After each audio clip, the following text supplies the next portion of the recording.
ইবলিশ, এক নামেই ভয় আর কৌতূহল। সে মানুষের প্রকাশ্য শত্রু, কিন্তু শুরুতে সে মোটেও এমন ছিল না।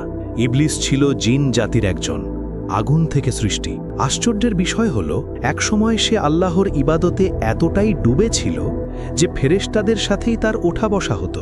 সবাই তাকে একজন বড় ইবাদতকারী হিসেবেই চিনত। ইবলিশের জন্ম নিয়ে একটি কাহিনী খুব প্রচলিত। বলা হয়, জিনদের এক শাসক ছিলেন, নাম হামুস। তার ছেলের নাম ছিল খবিস। খবিস ছিল দেখতে সিংহের মতো ভয়ঙ্কর আর ভীষণ রাগী। হামুসের মেয়ের নাম ছিল নীলবিস। তিনি দেখতে নেকড়ে বাঘের মতো আর স্বভাবেও ছিলেন কঠোর। এই আগুনের স্বভাবের দুই সত্তার মিলনেই জন্ম নেয় ইবলিশ। আগুন থেকে জন্ম হওয়ায় ইবলিশের ভেতরেও আগুনের মতো গুণ ছিল, চতুর, তীক্ষ্ণ বুদ্ধিমান আর খুবই অহংকারী। ইবলিশ যখন ছোট, তখনই বোঝা গিয়েছিল যে সে সাধারণ কেউ নয়। তার পিতা খবিস তাকে পড়াশোনার জন্য নিজের বন্ধু সারবুকের কাছে পাঠান। সারবুক ছিলেন অসম্ভব জ্ঞানী একজন শিক্ষক, হাজার হাজার বছর ধরে যিনি শিক্ষা দিয়ে আসছিলেন। ইবলিশ যা একবার শুনত সেটা আর কখনো ভুলত না। কঠিন জ্ঞানও সে মুহূর্তেই বুঝে নিত। এতে সারবুক ভীষণ অবাক হন। তিনি খবিসকে বলেছিলেন, আমার এত বছরের শিক্ষকতা জীবনে এমন মেধাবী ছাত্র আর দেখিনি। এই ছেলে একদিন খুব বড় হবে। কিন্তু সঙ্গে সঙ্গেই তিনি সতর্কও করেছিলেন, ছেলেটা ভীষণ অহংকারী আর একগুঁয়ে, নিজের বুদ্ধিকেই সে সবার উপরে ভাবে। এই স্বভাবটাই একদিন তার জন্য বড় বিপদ হয়ে দাঁড়াতে পারে। মানুষ সৃষ্টির আগের কথা। তখন পৃথিবীতে শুধু জিনদেরই রাজত্ব ছিল, কিন্তু তারা আল্লাহর অবাধ্য হয়ে পাপে ডুবে যায়। তখন আল্লাহ ফেরেশতাদের আদেশ দেন জিনদের শাস্তি দিতে।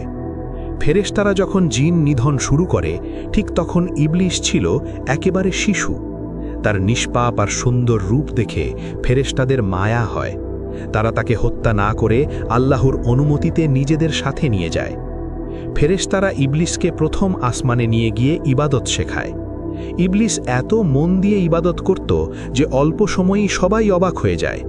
টানা 1000 বছর ইবাদত করার পর ফেরেশতারা তার নাম দেয় আজাজিল।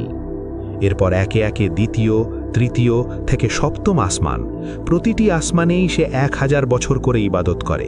আর প্রতিবারেই ফেরেশতারা তার জন্য নতুন নাম রাখে, আবেদ, ওয়ালি, সালেহ। এইভাবেই একসময়ের ছোট্ট জিন শিশু ইবাদতের জোরে পৌঁছে যায় আসমানের চূড়ায়। ফেরেশতাদের কাছ থেকে শেখার পাশাপাশি ইবলিশও নিজে এমন ইবাদত করতে লাগল যে অল্প সময়েই সে জ্ঞান আর আমলে সবাইকে ছাড়িয়ে গেল। পৃথিবী থেকে সপ্তম আসমান এমন কোনো জায়গা ছিল না যেখানে সে সজদা দেয়নি। ফেরেশতারা তার ইবাদতে মুগ্ধ হয়ে গেল। তারা আল্লাহর দরবারে বলল, হে আল্লাহ, ইবলিশ এখন আমাদের থেকেও বেশি জ্ঞানী। যদি তাকে আরশের কাছাকাছি রাখা হয়, আমরা তার নাসিহাত শুনতে পারি। আল্লাহ তাদের কথা কবুল করলেন।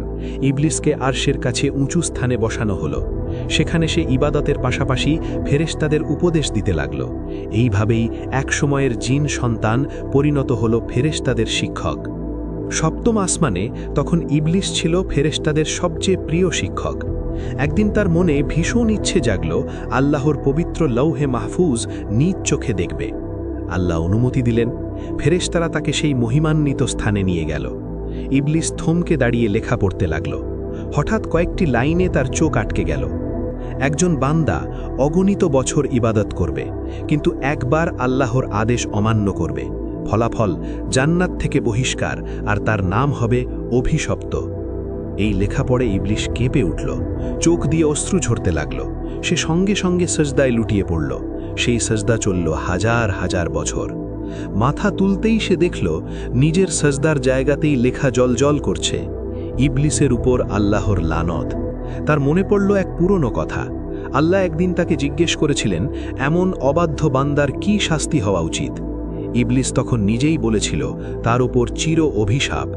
আল্লাহ বলেছিলেন, এই কথাটা লিখে রাখো, কাজে আসবে। ভয়ে কাঁপতে কাঁপতে সে বলল, হে রব, সেই বান্দা কে? আমাকে দেখান, আমি তাকে সঠিক পথে ফিরিয়ে আনব। উত্তর এলো, তুমি শীঘ্রই তাকে চিনতে পারবে। পৃথিবীতে বেঁচে থাকা জিনরা আবার ছড়িয়ে পড়ল। নতুন প্রজন্ম এলো।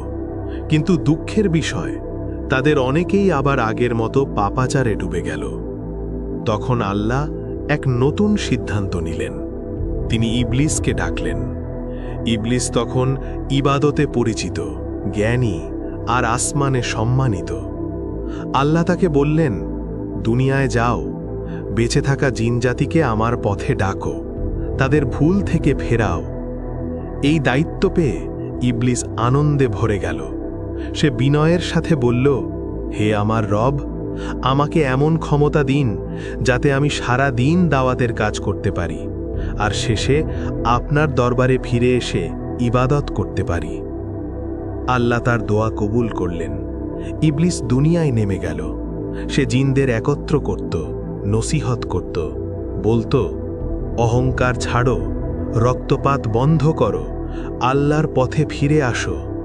কিছু জিন সত্যিই তার কথা শুনল। তারা পাপ ছেড়ে ইবাদতে ফিরে এলো।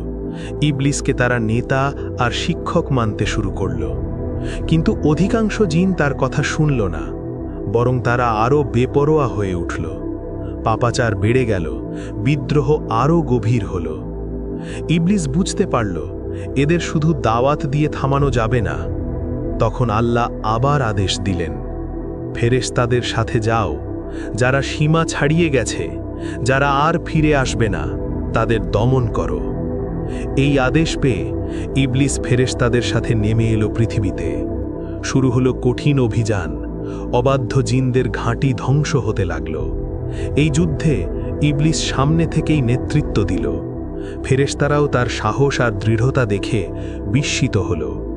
অবশেষে পৃথিবী আবার শান্ত হল। এই সব কিছুর পর ইবলিসের মর্যাদা আরও বেড়ে গেল। দাওয়াতও করেছে, যুদ্ধও করেছে, আল্লাহর হুকুমও বাস্তবায়ন করেছে। আর ঠিক এখানেই নীরবে জন্ম নিল এক ভয়ঙ্কর ভাবনা, আমি তো আল্লাহর কাজই করেছি, আমি তো দাওয়াতও দিয়েছি, যুদ্ধও করেছি, আমার মতো আর কে আছে? এই ভাবনাই ছিল তার অহংকারের বীজ। এই দায়িত্ব, এই সাফল্য, এই সম্মান সব মিলিয়েই তাকে খুব উঁচুতে তুলেছিল। আর সেই উচ্চতাই একদিন তাকে সবচেয়ে গভীর পতনের দিকে ঠেলে দিয়েছিল। কিছুদিন পর ফেরেশতারা আতঙ্কিত হয়ে ইবলিসের কাছে ছুটে এলো। তারা লৌহে মাহফুজে দেখেছে শীঘ্রই কারো ওপর চির অভিশাপ নামবে। সবাই কাঁপছে। তারা বলল, ওস্তাদ, আমাদের জন্য দোয়া করুন। ইবলিস দোয়া করল, হে আল্লাহ, আপনার ফেরেশতাদের কাউকে অভিশপ্ত করবেন না। দোয়া কবুল হল। ফেরেশতারা রক্ষা পেল। কিন্তু ইবলিস একটাই ভুল করল, সে নিজের জন্য দোয়া করতে ভুলে গেল। চারদিকে তাকিয়ে সে দেখল ফেরেশতারা তার কথা মন দিয়ে শোনে, তাকে ওস্তাদ বলে ডাকে। আসমান থেকে আরশ পর্যন্ত তার ইবাদতের গল্প ছড়িয়ে পড়েছে। ইবলিস মনে মনে ভাবল, আমি তো 1000 বছর ইবাদত করেছি, ফেরেশতারাও আজ আমার কাছ থেকে শেখে। তাহলে যদি আল্লাহ কাউকে বড় দায়িত্ব দেন, সে তো আমিই হওয়া উচিত। এই প্রথমবার সে আল্লাহর দয়া নয়, নিজের আমূল গুনতে শুরু করল।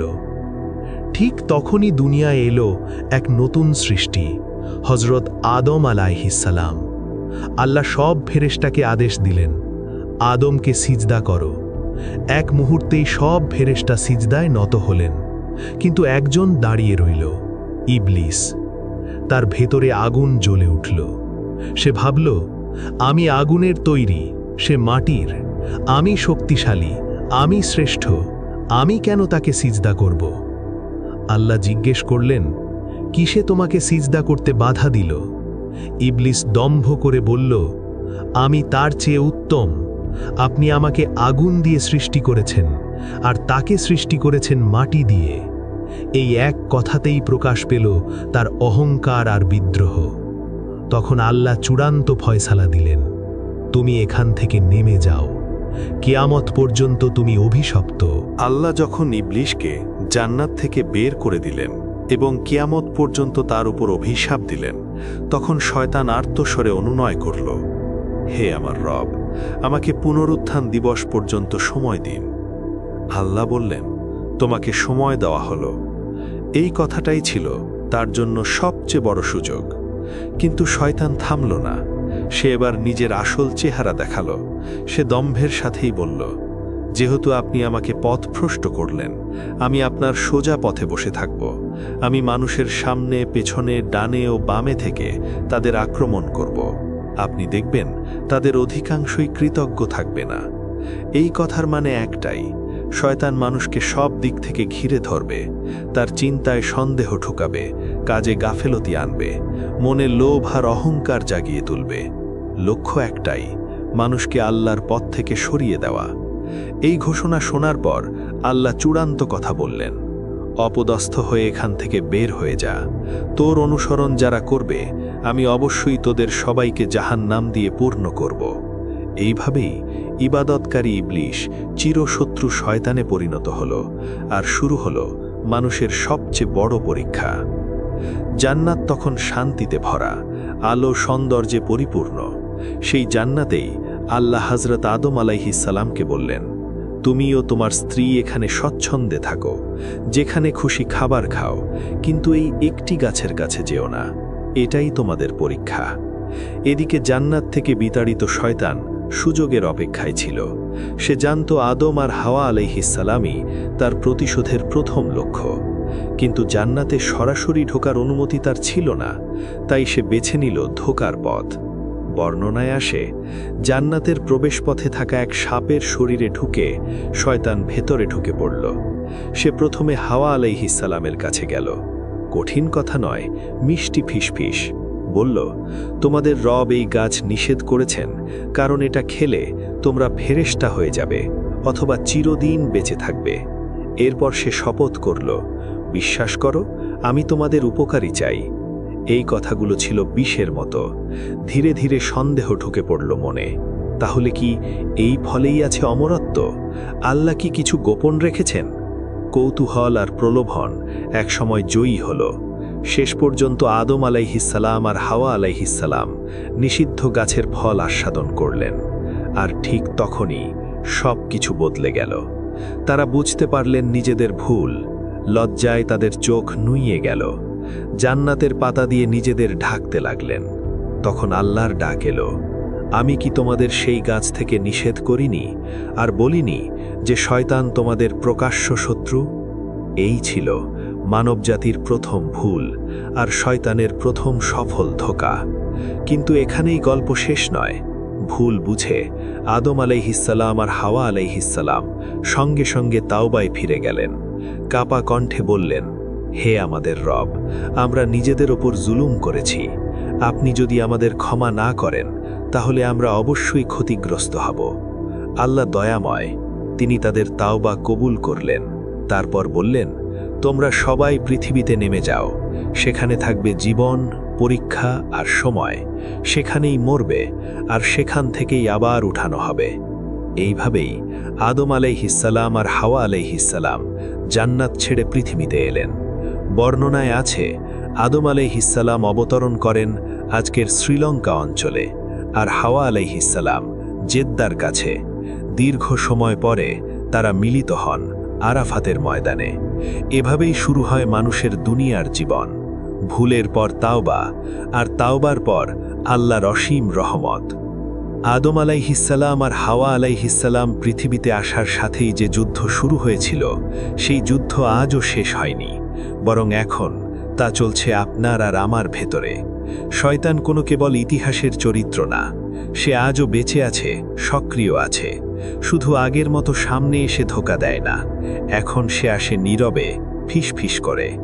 সে বলে না, আল্লাহকে অস্বীকার করো। সে বলে, নামাজটা একটু পরে পড়ো। সে বলে না, হারাম করো। সে বলে, একবার করলে কী বা হবে? সে বলে না, অহংকার করো। সে বলে, ওর চেয়ে তো তুমি অনেক ভালো, তবুও এগিয়ে গেল কেন?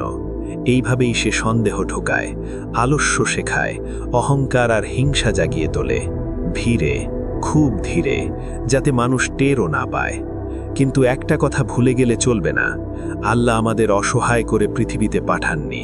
তিনি আমাদের হাতে তুলে দিয়েছেন শক্ত অস্ত্র, জ্ঞান, যাতে সত্য আর মিথ্যা আলাদা করতে পারি, বিবেক, যা ভুলের আগে ভেতর থেকে সতর্ক করে, দোয়া, আউযু বিল্লাহি মিনাশ শাইতানির রাজিম, তাওবা, যে দরজা কখনো বন্ধ হয় না। এই পুরো গল্প আমাদের তিনটা বড় শিক্ষা দেয়। ইবলিশ ধ্বংস হয়েছিল অহংকারে। এই আগুন থেকে আমাদের বাঁচতে হবে। আল্লাহর হুকুম অমান্য করা কখনোই ছোট বিষয় না, কিন্তু ভুল পরে ফিরে এলে আল্লাহ কখনো বান্দাকে ফিরিয়ে দেন না। এখন প্রশ্নটা খুব সহজ কিন্তু খুব গভীর। শয়তান কিয়ামত পর্যন্ত সময় পেয়েছে, কিন্তু আপনার সময়টা কার পথে যাচ্ছে? এই গল্প শুধু শোনার জন্য না, এই গল্প বাঁচার জন্য। কারণ ফাঁদ পাতা আছে, কিন্তু রহমত তার চেয়েও বড়। সিদ্ধান্ত আপনার। আল্লাহ আমাদের সবাইকে শয়তানের চক্রান্ত থেকে হেফাজত করুন এবং সঠিক পথে অবিচল রাখুন। আমিন। ভিডিওটি ভালো লাগলে একটি লাইক দিয়ে আপনার মূল্যবান মতামত কমেন্টে জানান। ইসলামের এই বার্তা অন্যদের কাছে পৌঁছে দিতে শেয়ার করুন। আর এমন আরও উপকারী ইসলামিক ভিডিও পেতে আমাদের চ্যানেলটি সাবস্ক্রাইব করে সাথে থাকুন।